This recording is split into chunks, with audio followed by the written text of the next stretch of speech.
Manifestation म्हणजे नेमकं काय, चला समजूया फक्त 60 सेकंड्स मध्ये. मॅनिफेस्टेशन म्हणजे असं नाही की तुम्ही सोफ्यावर बसून युनिव्हर्सला ऑर्डर देत आहात. रिअल मॅनिफेस्टेशन हे 3 लेवलवर काम करते. मॅनिफेस्टेशनचा पहिला लेवल आहे रेटिक्युलर ॲक्टिव्हेटिंग सिस्टम, RAS. हा तुमचा ब्रेनचा फिल्टर आहे.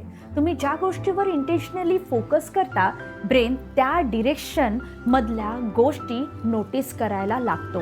बिलीफ चेंज झाला की बिहेवियर आपोआप शिफ्ट होतो. समजा तुम्ही एक एंटरप्रेन्योर आहे, तेव्हा तुमची डिसिजन घेण्याची, ऍक्शन घेण्याची आणि चॉईसेस हे सगळं चेंज होतं आणि ते सगळं एंटरप्रेन्योर माइंडसेट मधून येतं. लेवल 3 आहे एनर्जी आणि अपॉर्च्युनिटी. कॉन्फिडन्स अट्रॅक्ट करतो, डिस्प्रेशन रिपेल करतो. तुमच्या आतला स्टेट बदलला की लोकांची रिॲक्शन बदलते. मॅनिफेस्टेशन म्हणजे फोकस, ऍक्शन अँड एनर्जी. जर तुम्हाला कुठलाही प्रकारचा डाऊट असेल तर कमेंटमध्ये लिहायला विसरू नका. मी नक्की तुमच्या प्रश्नाची उत्तरे देणार.